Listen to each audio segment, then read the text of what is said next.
The lights inside Croke Park were blazing like a battlefield under the Dublin night sky, and somewhere deep inside that roaring stadium, I could almost hear the heartbeat of frustration pounding through every Bulls supporter watching their team fall apart piece by piece.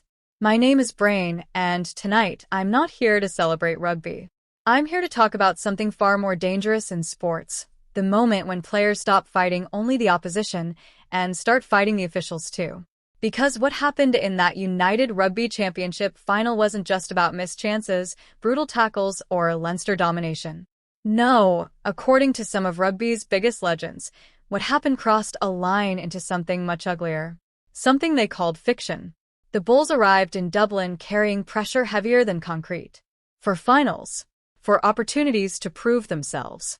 For chances to silence critics who kept saying they could never finish the job. The streets of Pretoria were alive with hope before kickoff. Fans wore blue jerseys like armor. Social media exploded with predictions. Former players believed this was finally the year. But rugby doesn't care about hope. Rugby only respects execution. And from the opening whistle, Leinster looked like a machine programmed for destruction. Every carry was sharper. Every pass was faster. Every breakdown felt like a collision between two speeding trucks. The Bulls tried to hold the line, but Leinster kept squeezing tighter and tighter until the scoreboard began to look brutal. 36-7, a scoreline that felt less like a final and more like a warning to the rest of Europe. But here's where the story changed. Because even during a crushing defeat, moments appeared that made fans sit forward and scream at their television screens. Moments that refused to die quietly. Moments that rugby legends Schalk and Victor Matfield would later tear apart publicly. And trust me, when legends start accusing officials of creating fiction, the rugby world listens. It happened in the second half, when the Bulls were desperate for life. You could see it in their body language. The heavy breathing. The dirt-stained jerseys. The frantic urgency in every attack. They weren't trying to win anymore. They were trying to survive with pride. Then came the first flashpoint. Bulls center Harold Vorster drove toward the try line with defenders hanging off him like anchors. Bodies crashed to the turf. Arms reached everywhere. The stadium erupted in confusion. Vorster immediately stood up insisting he had scored. Not hoping. Not guessing. Insisting. He pointed toward the ground with absolute conviction, staring directly at referee Andrea Piardi as if willing him to believe.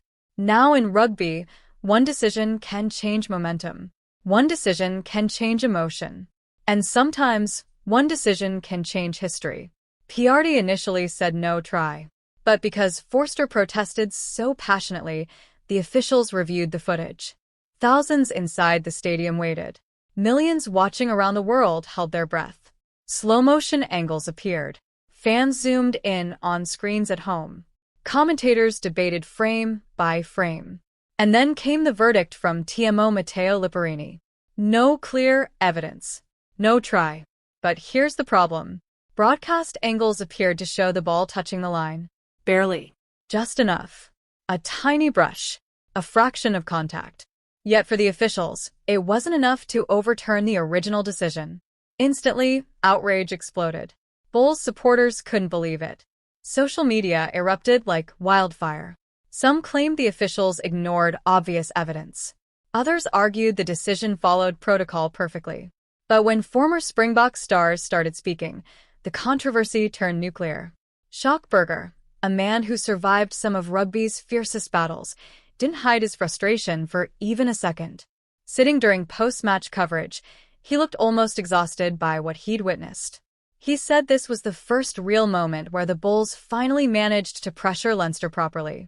After struggling for most of the game, they had finally created something meaningful. And according to Vorster scored. Simple as that. But then he delivered the line that shook viewers everywhere. He suggested that when you play in Ireland, decisions don't always go your way. That sentence spread across rugby media within minutes. Because suddenly, this wasn't just about one try anymore. It became about atmosphere, bias, pressure, home advantage. The kind of invisible force teams fear when walking into legendary stadiums packed with hostile supporters. Whether intentional or not, Berger's words planted doubt. And doubt in officiating is one of the most explosive things in professional sport. But the chaos was only beginning. The Bulls fought again. Tired bodies kept moving. Pride refused to die completely. Then Ruan Nortje crashed over the line for another potential try. This time Bulls fans exploded with relief. Finally, something to celebrate. But once again, the officials stepped in. The TMO focused on a pass from Kanan Moody in the build-up. According to Lipperini, the ball traveled forward from Moody's hands.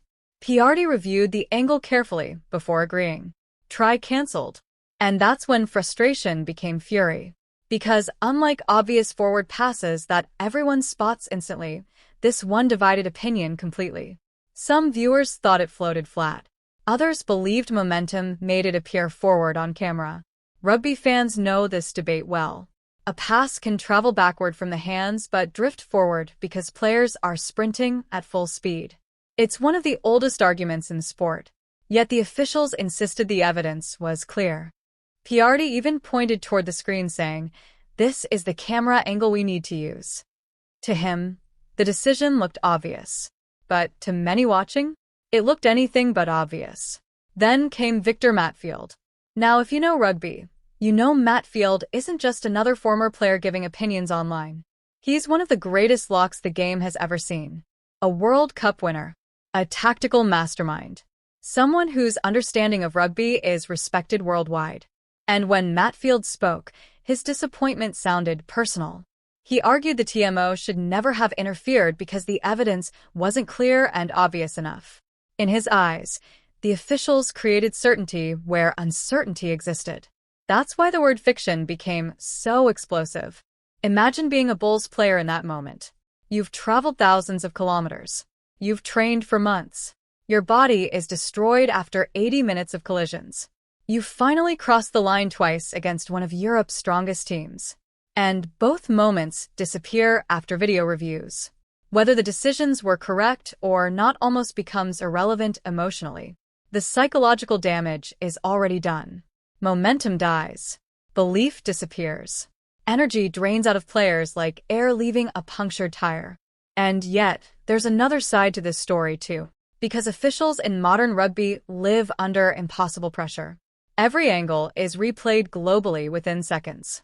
Every whistle gets dissected online. Referees aren't protected by uncertainty anymore because technology exposes every movement in microscopic detail. If they miss something, fans accuse them of incompetence. If they intervene too much, fans accuse them of destroying the game. There's almost no winning. Still, controversy feeds sport. Always has. Maybe that's why moments like this become unforgettable. Not because everyone agrees, but because nobody does. Back inside that stadium, Leinster celebrated while Bulls players looked shattered. Some stared blankly into space. Others walked slowly toward teammates as if trying to process what had happened. Defeat in a final already hurts differently. But controversial moments make the pain linger longer. They create what-if